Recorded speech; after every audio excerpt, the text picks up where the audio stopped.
Astăzi vreau să vorbim despre alegeri. Și cum noi, Andreea, am tot ales, nu? Până acum. Am o curiozitate. Ce ar alege expertul Toma acum? Am o gamă nouă astăzi de la Jacobs, Barista Editions. Barista Editions Crema, Barista Editions Espresso și Barista Editions Espresso Italiano. Practic, gama asta poartă numele profesiei tale. Are vreo legătură? Are o legătură pentru că aceste cafele pe care le vezi tu aici îți vor aduce cafeneaua la tine acasă, Andreea. Adică voi face o cafea adevărată? Exact. La mine în E bucătărie? ca și cum ai avea un barista personal în fiecare dimineață la tine acasă. Bun, dragilor, eu am ales. Voi? Păi, noi am alege, Andreea, tu ce alege? Eu aș alege un cafe latte clar în fiecare zi. Ok, și eu o să aleg un espresso macchiato care se face din espresso italiano. Espresso Italiano, da, bravo, Marius. Dar de ce Deoarece- din espresso italiano și Pentru- nu din espresso? Pentru că are un gust mult mai intens și se potrivește cu crema de lapte pe care o vei face la espresso macchiato. Iar pentru tine la latte, bănuiesc că știi deja cu crema, nu? Clar. Claro. Ok, bine. Bun, Hai să începem atunci.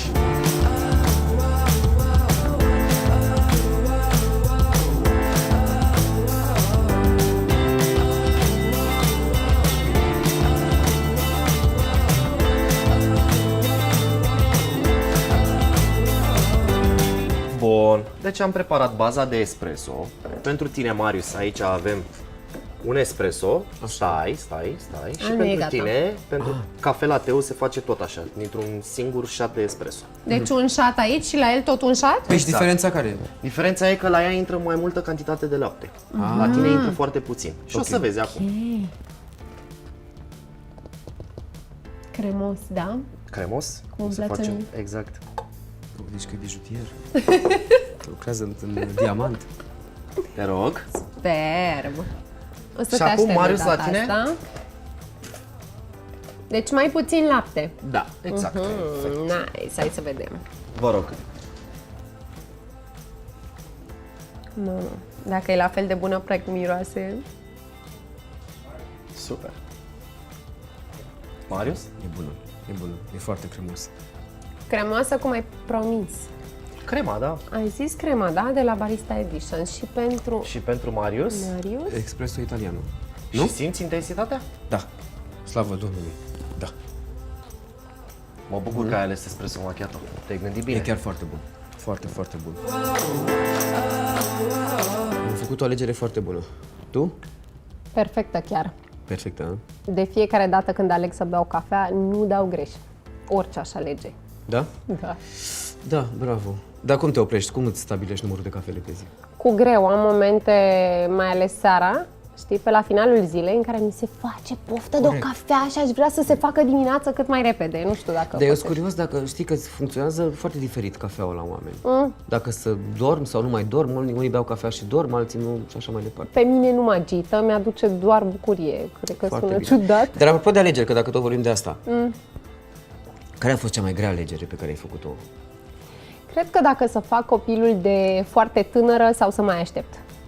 Dar cred că asta e o alegere destul de grea pentru orice omuleț. Da, și o alegere foarte importantă, chiar foarte importantă. Și ai ales să-l faci. Da. Bravo. Și? De tânără și acum, ajunsă la 11 ani după alegerea asta, mi se pare că am făcut ce trebuie. Bravo. Pentru că suntem așa, super apropiați. Da. Dar tare. tu? Păi eu n-am avut asta cu copilul, deci am ales să nu-l fac. Cred că dacă să plec sau nu, sau nu de acasă, din Iași, și să plec în București, să încep cariera la București, ceea ce pe timpul meu părea ceva foarte complicat și foarte greu, că n-aveam pe nimeni, nu știam pe nimeni, n-aveam nimic și a fost greu primii ani. Dar s-a dovedit și la mine a fi o alegere foarte inspirată. Eu oricum sunt genul care mă decid mai greu așa, adică aleg mai greu. Păi și cum faci până la urmă?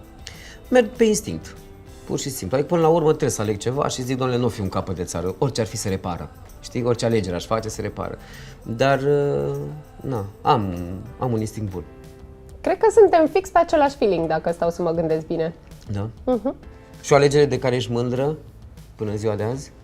Aici iar îți spun că ne asemănăm, pentru că sunt foarte mândră de faptul că am ales să mă mut în București. Îți dai seama, venind din Banat, Bucureștiul era pentru toată lumea locul în care nu te duci. Serios? Nu merge nimeni, da, am fost singura din generația mea la liceu care a ales capitala. Nici până în ziua de astăzi nu prea vin rudele mele aici, pentru că zic că în traficul din București nu se bagă nimeni. Așa este, da. Păi, într-un fel au și dreptate, numai cei care am făcut aici școala.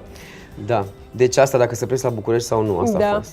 Păi eu cred că cel mai mândru sunt de faptul că am ales să fac teatru până la capăt, pentru că și la mine au fost foarte multe voci din familie, de peste tot, că cei cu actoria mor de foame, că tu nu vezi că acolo la București sunt pile, nu o să ajungi tu niciodată nimic.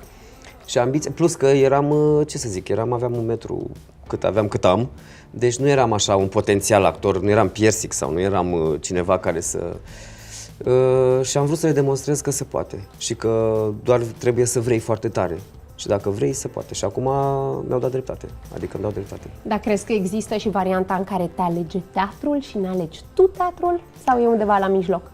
Acum cred că e win-win, adică e la jumate ne-am întâlnit. Dacă e să mă iau după povestea mea, pe mine m-a ales teatru într-un fel, deși pare așa ciudat să spui asta, dar eu m-am dus să mă fac fotograf la un cerc de ăsta, știi, de copii. Și atunci au ieșit doi profesori și unul a spus partea dreaptă merge la teatru, partea stângă merge la foto. Și eu eram în partea dreaptă, fiind un copil foarte timid, n-am îndrăznit să spun, știți, eu vreau la fotografie. Și m-am dus la teatru, am tăcut din gură, am dat probă, am luat și de acolo încolo a pornit viața mea în altă direcție.